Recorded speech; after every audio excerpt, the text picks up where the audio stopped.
Mathieu Frodure, fondateur d'Urbilog Compétences EA, nous présente la place du numérique dans notre quotidien et dans l'emploi.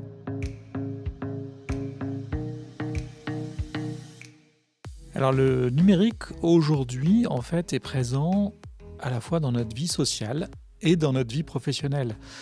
Je vais prendre un exemple tout bête. Si demain vous voulez chercher un emploi, vous allez devoir vous inscrire chez France Travail, vous allez devoir utiliser des job boards et faire des CV et ce genre de choses. Donc déjà en amont de tout travail, vous allez utiliser du numérique.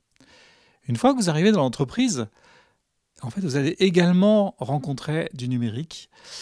Ça va être plein d'outils métiers, mais aussi des outils que l'on va utiliser dans notre quotidien, type application RH, c'est-à-dire des outils, par exemple, qui vont nous permettre de poser ses congés, de réaliser ses entretiens annuels et de suivre, par exemple, ses formations. Donc, en fait, le numérique aujourd'hui est indispensable dans notre vie professionnelle. Urbilog Compétences EA est une entreprise qui, depuis 25 ans, accompagne les entreprises à créer des contenus numériques qui sont compatibles avec tous les besoins, et notamment les besoins des personnes en situation de handicap.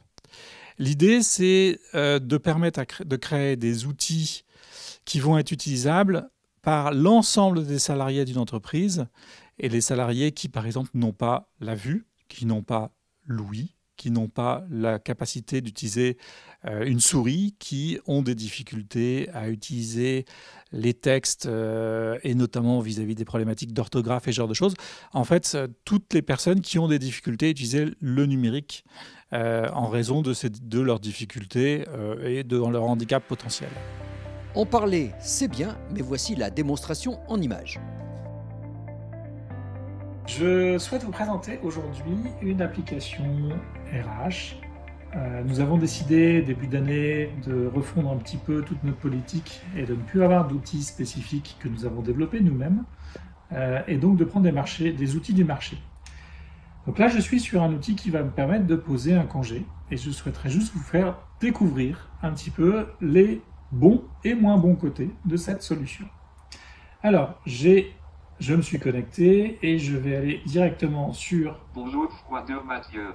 Voilà, une information qui est importante, qui s'appelle de la réassurance. Je suis bien sur mon compte et je vais donc pouvoir naviguer pour savoir connaître les informations pour la pause de congé. Bienvenue sur votre espace personnel. Bouton absence. Les compteurs absence et congés. Solde disponible. Donc c'est important de connaître son solde. Bouton de menu réduit sous menu période en cours.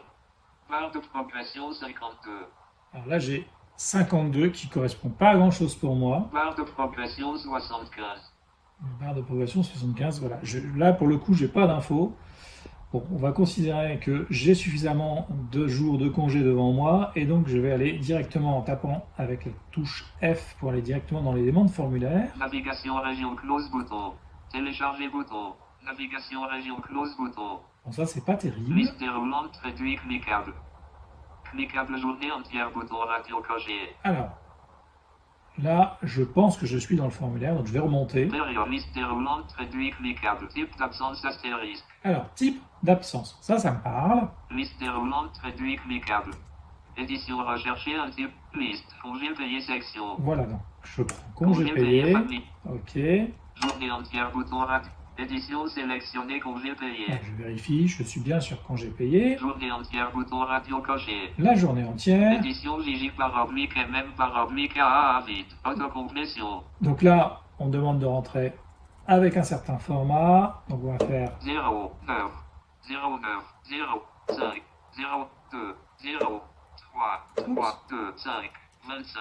Édition sélectionnée 9 mai 2025. voilà, 9 mai 2025. Je reviens en arrière. Édition sélectionnée 9 mai 2025. Donc du 9 mai 2025 Édition sélectionnée 9 mai 2025. au 9 mai 2025. Édition multiligne vide. Là, on va dire que c'est un test. Test. Ajouter jusqu'à 10 justificatifs bouton. Donc là, j'imagine qu'on peut rajouter, notamment si c'est des congés, maladies et ce genre de choses. Annuler bouton. Alors, je commence par annuler Valider bouton. et ensuite je valide. Bon, je fais entrer. Alerte demande soumise au manager. Close bouton. Bon, Alors, ce qui est bien là, c'est que je suis rassuré sur le fait que ma demande est bien partie et qu'elle a été donc soumise, comme il le dit, au manager. Donc, on voit que la solution, elle me permet de déposer un congé. Par contre, je n'ai pas toute l'information et il y a un certain nombre d'améliorations d'accessibilité encore envisageables. Le cadre numérique sur l'accessibilité existe depuis de nombreuses années en France, depuis 2005 pour être tout à fait précis, où on a la première loi sur l'égalité des chances, j'aime beaucoup d'ailleurs ce nom, qui introduit le fait que l'usage du numérique doit être compatible avec tout le monde, y compris les personnes en situation de handicap. Cette loi, au départ, était destinée aux entreprises du service public et délégations de service public.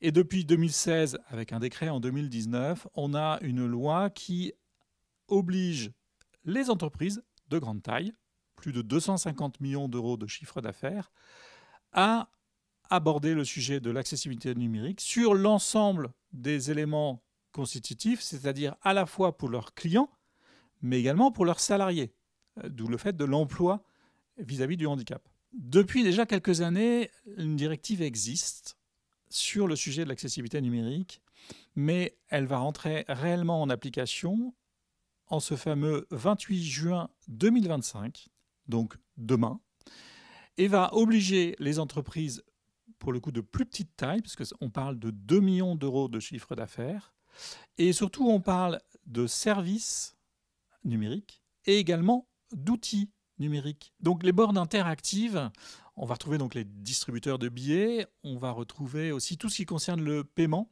typiquement un terminal de paiement, ce qu'on appelle un TPE, qui nous permet donc, quand on utilise une carte bancaire ou tout autre outil de paiement, c'est quand même notre quotidien et notamment notre quotidien aussi dans le monde professionnel.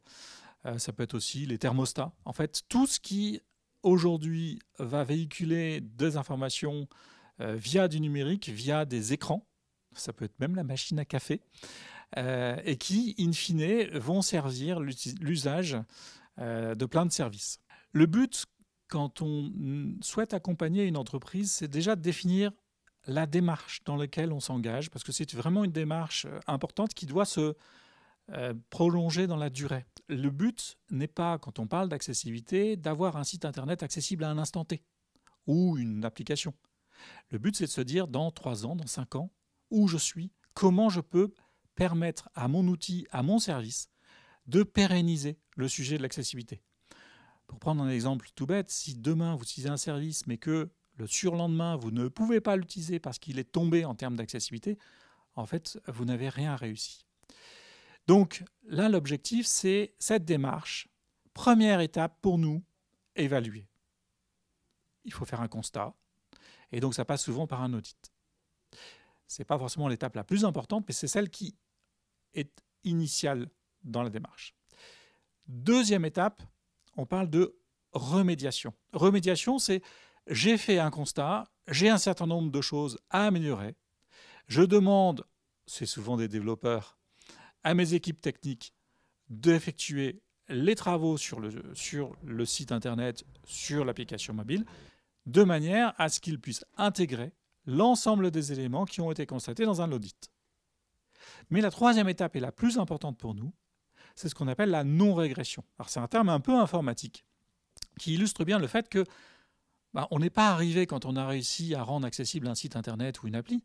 On va réellement réussir cette démarche lorsque l'on va gérer les flux qui vont permettre de faire les évolutions du site ou de l'application et de faire en sorte qu'on ne régresse pas au fur et à mesure des évolutions de l'application ou du site internet. Si l'on veut concrètement encadrer ce sujet de démarche accessibilité dans la durée, il est encore indispensable aujourd'hui que les équipes soient formées. Pourquoi ? Parce que dans les formations initiales des métiers du numérique, en fait, le sujet de l'accessibilité n'existe pas aujourd'hui.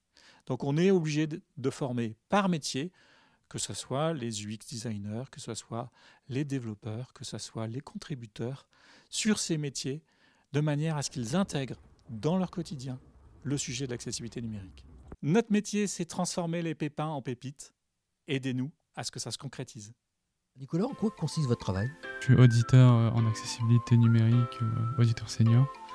Et donc je m'occupe de faire des audits pour les sites, les applications et je fais des restitutions du coup de ces audits afin d'informer le client de les problèmes d'accessibilité qu'il y a sur le site et ce qui pourrait lui permettre de corriger tout ça. Alors le fait d'être en situation de handicap et de travailler dans une entreprise qui est très ouverte sur le monde du handicap, est-ce que ça vous apporte quelque chose en supplément? En vrai, je trouve ça sympa parce que tout ce que j'ai besoin, vu que je suis porteur d'un handicap invisible, et du coup tout ce dont j'ai besoin, je l'ai en rapport avec mon handicap.